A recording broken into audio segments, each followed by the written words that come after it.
কৃষ্ণপ্রেমী গুণী শ্রোতাজনেরা, রং খেলার উৎসব দোলযাত্রা, রং আবির গুলালে জীবনকে রঙিন করে তোলার নতুন এক আহ্বান দেয় দোল।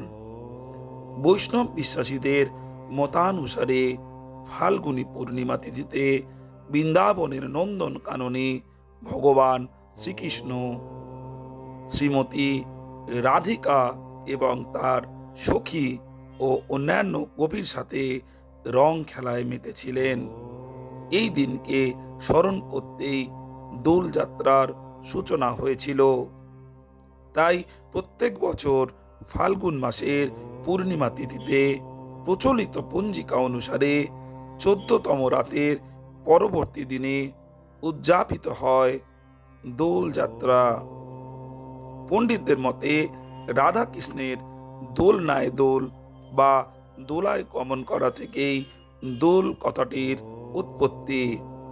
এই দিন রাধাকৃষ্ণের বিগ্রহ গুলালে স্নান করিয়ে দোলায় চড়িয়ে কীর্তন গান সহকারে সকালেই বেরিয়ে পড়েন ভক্তরা। এরপর শুরু হয় রং ছড়াছড়ির পালা। একে অন্যকে কতখানি রং দিয়ে রাঙিয়ে তুলল সেই প্রতিযোগিতায় মাতা হয় গুণী শ্রোতাজনেরা। কিন্তু কিভাবে এলো এই উৎসব, অনেকেরই জানা নেই হয়তো সঠিক ইতিহাসটি। দোলযাত্রা বা হোলির সাথে মিশে আছে ধর্মের সব পৌরাণিক কাহিনী এবং লোকবিশ্বাস। আছে বিষ্ণু, দৈত্য, রাধাকৃষ্ণের প্রেমের নানান পুরা কথা। দোলযাত্রা এবং হোলিকে আমরা একই উৎসব বলে জেনে থাকি, তবে আক্ষরিক অর্থে তাদের পার্থক্য লক্ষ্য করা যায়। প্রকৃতপক্ষে দোল ও হোলির মধ্যে একদিনের পার্থক্য থাকে। বাঙালিরা যেদিন দোল খেলেন তার পরের দিন হোলি পালিত হয়। একই উৎসব, একই রীতি রেওয়াজ, তবে ভিন্ন ভিন্ন দিনে। কেন একই উৎসব একদিন আগে পরে উদযাপিত হয় তা জানেন কি শ্রোতাজনেরা? জেনে নিন। কারণ হলো দোল ও হোলি পালনের যে মূল উৎস কথা সেটা পুরোপুরি আলাদা। একটার কারণ রাধাকৃষ্ণের প্রেম আর অন্যটির কারণ হলো হোলিকার মৃত্যু। এই দুটি বিষয় জানুন। রাধাকৃষ্ণের প্রেম দোলযাত্রা বা দোল পূর্ণিমা পালিত হয় রাধা ও কৃষ্ণের প্রেমের কাহিনীর ওপরে ভিত্তি করে, আর হোলি পালন করা হয় নৃসিংহ অবতারের হাতে হিরণ্যকশিপু বধ হওয়ার যে পৌরাণিক কাহিনী তার উপরে ভিত্তি করে। উল্লেখযোগ্য বিষয় হলো শ্রীকৃষ্ণ এবং নৃসিংহ অবতার উভয়ই ভগবান বিষ্ণুর অবতার।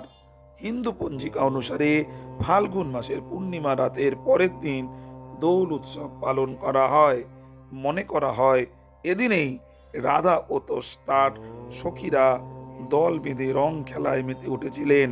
সুগন্ধি ফুলের কুড়ির রং তার মুখে মাখিয়ে কৃষ্ণ সেদিনই কৃষ্ণ রাধার প্রতি তার প্রেম নিবেদন করেছিলেন বলে মনে করা হয়। অন্যদিকে হোলিকার মৃত্যু পৌরাণিক কাহিনীটিতে বলা হয়েছে রাক্ষস রাজা হিরণ্যকশিপুর পুত্র প্রহ্লাদ ছিলেন পরম বিষ্ণু ভক্ত। সেই কারণে প্রহ্লাদকে হত্যা করার জন্য হিরণ্যকশিপুর বোন হোলিকা প্রহ্লাদকে আগুনে নিক্ষেপ করার পরিকল্পনা করেন। বিষ্ণুর কৃপায় আগুন প্রহ্লাদকে স্পর্শ করতে না পারলেও সেই আগুনে পুড়ে মারা যান হোলিকা। তার হোলি হলো অশুভ শক্তির পরাজয় ও শুভ শক্তির জয়ের প্রতীক।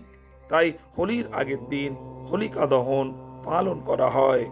দোলের আগের দিন বাঙালিরাও নেড়া পড়া বা বুড়ির ঘর পড়ানো পালন করেন। শ্রোতাজনেরা, ভিডিওটি ভালো লাগলে শেয়ার ও সাবস্ক্রাইব করতে ভুলবেন না। নমস্কার।